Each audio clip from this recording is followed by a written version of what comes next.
Welcome back. We're talking about feel better fast and make it last. We've talked about brain and rational mind. The A in our brain Excel mnemonic is attachments. And I'm completely attached to you, and that makes me happy. So take care of yourself.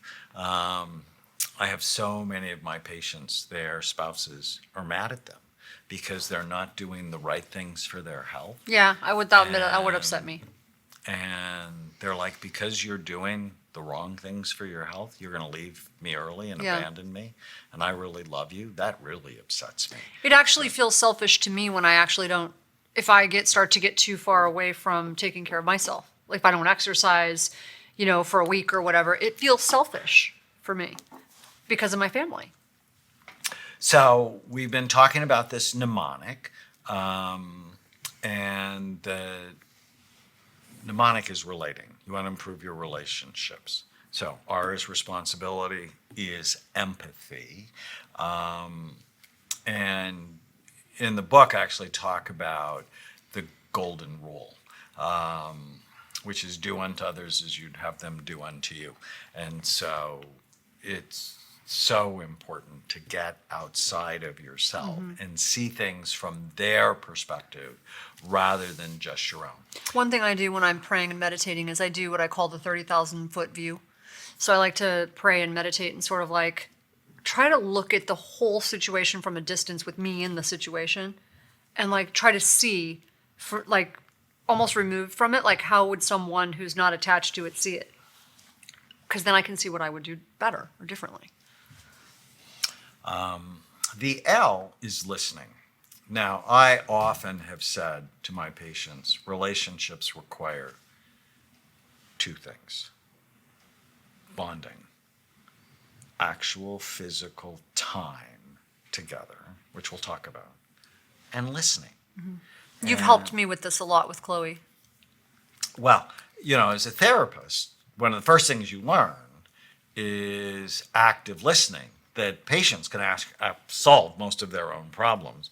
They just need someone who will actually feed back what they hear and listen for the feelings rather than give your 2 cents. And that's hard for me because I'm like, oh, well, you should do this or you should do that. It seems easy, right? But when you do that, you are not listening and you're not teaching them to solve their own problem. Well, and there's another thing with kids, especially teenagers. They really will talk to you and they want to talk to you, but they won't if they think that you're just going to like jump in. And so if you just talk over them. If you just are quiet, which is really hard to do, and it actually really helps me with that. And like I learned to just like sort of like sit and listen, especially when I'm driving. They will just like open up. They're like onions. They'll start to peel back the layers and they'll just begin to talk. But you have to really learn how to like not just jump in and start, giving them advice. And that's so hard. So hard. Because it's not sort of natural. Right. But I've had so many parents go, oh, he said he wouldn't talk to you. He wasn't going to see a psychiatrist because he's not crazy and he's not going to talk to you. And I look at the parents and I go, I know, it's hard. But let's see what I can do. And you can't shut the kids up. Right. Because you're listening. You're not jumping in every 2 seconds telling them how to feel, how to think, what to do. You're not solving their problems. You're empowering them to actually solve them themselves. And it's one of the beautiful things about men is from Mars, women are from Venus.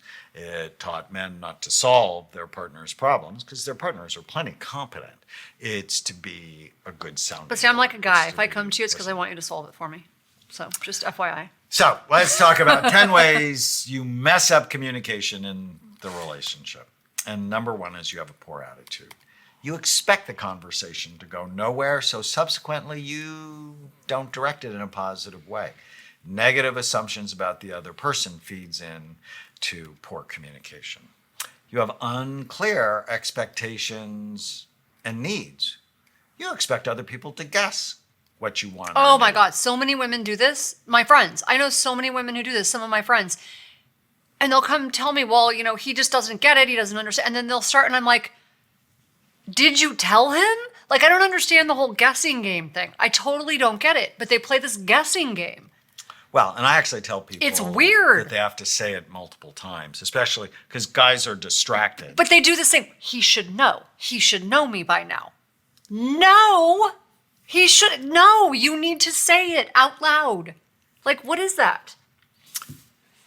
We teach people how to treat us. And so you're actually very clear. And I like that because I want to know, because my goal, kind, caring, loving, supportive, passionate relationship. Well, if we're not on the same page, I'm not going to get what I want. Right. Which is a kind, caring, loving, supportive, passionate relationship. The third way we mess up communication is no reinforcing body language. Yeah. Body language is so critical because it sends both conscious and unconscious messages. Isn't only like 7 or 13% of communication verbal? Yes. Most of it is body language. So you can sit there and smile and say, yeah, I love you. But if you're like smirking and glaring at somebody, it like sends a very different message. 4 is competing with distractions. So we've had that issue, right? I mean, Everyone's got distractions. you try to talk to me in the fourth quarter of a Lakers basketball game. No, I've learned to deal with the mistress. I have learned to deal with the mistress. The Lakers? No, The phone. the phone. Yes. So 5 is never asking for feedback on what you're saying. You assume you're being really clear when you might not be clear at all, and so you just assume they don't care. 6, so common, kitchen sinking. This occurs in arguments when people feel backed into a corner and they bring up unrelated issues from the past in order to protect themselves from what's going on in the present. And it's so toxic. Mind reading, where you arbitrarily predict what you know what they're thinking. Or we talked about that. 8 is so toxic. It's having to be right. When a person has to be right in a conversation, there's no But that doesn't communication. include saying I told you so. There's only debate. Doesn't- I told you so is next. Oh, no, no, no. general, we try to I told you so is not helpful. No, I like I told you so. I know you do, but it is. But it then feels puts the so relationship good. in a hierarchy. I'm right. But what if I you're was wrong. right and I told you so? But is it going to get you what you want? Now, It just if dominance, feels good to say. If you're in, Just- It's what is it, BDSM? If you're into this specific kind of relationship, then dominance, being the dominatrix, works. But if you're not into that, then having to be right or telling you I told you so, generally not helpful. Sparring, using put downs Yeah, no. or sarcasm or discounting someone else's idea, it erodes dialogue I agree and it erodes trust. And people who end up getting divorced, they do that. Yeah. They have sarcasm and put downs, and I'm so grateful we don't do that. No, I mean, hold on. We do, like, even in this podcast, people hear it. We do use a lot of sarcasm, but not in that context. But it's playful. Right. It's not hurtful. No. And not monitoring. And Or so following I up think on the things. difference, to be clear there, if you're using sarcasm in a way that your partner doesn't like or feels put down or tells you they don't want you to do and you do it anyways, that's when it's toxic, right? So, quickly, some keys for effective communication. A good attitude. Assume the person wants to have a good relationship like you. State what you need clearly and in a positive way. Decrease distractions. Ask for feedback. Tell me what you understood I said. Be a good listener. We're going to talk about active listening. And then monitor and follow up on your communication. You want to feel better fast? Improve the quality No of your question. communication. And your relationships, no question. And, I think one of the things I taught you, but it was really important for me to learn, is active listening.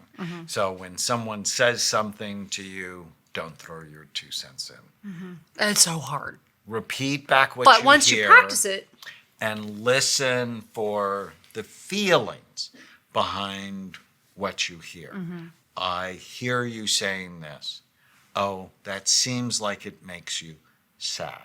And the example I often give, if my son came home and said, I want to have blue hair, if I said that to my dad, he'd say, no way in hell, as long as you live in my house, you're going to have blue hair. There's no communication there. Right. It's just dominance. So I'd go, oh, you want to have blue hair? And then be quiet long enough for him to say things like, all the kids are wearing it that way. And I've been to a school, they're not all little blue-headed boys. But if I would have said that to my dad, he would have said, I don't care what anybody else is doing. You're As gonna jump long off as a you cliff, live right. in his house, Right. you're not going to have blue hair. If they're going to jump off a cliff, you're going to go with them. Right. Right? But that just stops the communication, or it starts a fight. Sounds like you want to be like the other kids. Listen to what they're saying, feed it back along with the feelings. And now he might say, well, sometimes I feel like I don't fit in. Right. Which is Now the you got to the core. conversation Right. you want to be That's having. the core right there. But too often people interrupt and get toxic in their communication. And so listen, repeat back what you hear, listen for the feelings behind it, and then someone like Chloe. See, if you don't listen to Chloe, or I don't listen to Chloe, and I just cut her off when she says something and tell her how to think, she'll shut down. But if I just feed back what she's telling me and listen for the feelings, she'll go on and on. It's awesome, right? And then if you listen, you're bonded. And I love the way you guys are bonded because you've spent so much time, which is not your natural state. Your natural state is you're an ICU nurse. It's, we're going to do this. Get Let's stuff do that. done. Let's get it done. Get it done. Right? But Airway, it's become breathing. circulation. Right. ABCs. But in raising children, that's not helpful. But it has And you become- have listened. You're just masterful at listening to her, which is what has increased the bond. So if you're struggling in your relationships at home, I really want you to learn active listening. It can help so much. Relationships, empathy, listening. And as you start to do it, it's actually because the feedback for me and the payoff has been so great that now it's become something that is becoming more natural at home. Now, I'm still the ICU nurse when it comes to getting stuff done, but at home, I can take that hat off. It took practice, but I can take that hat off when I want to. Correct. So, When we come back, we're going to talk about assertiveness. So important. Stay with us. Use the code podcast10 to get a 10% discount on a full evaluation at amenclinics.com or on our supplements at brainmdhealth.com. Thank you for listening to the Brain Warriors Way podcast. Go to iTunes and leave a review, and you'll automatically be entered into a drawing to get a free signed copy of the Brain Warriors Way and the Brain Warriors Way cookbook we give away every month.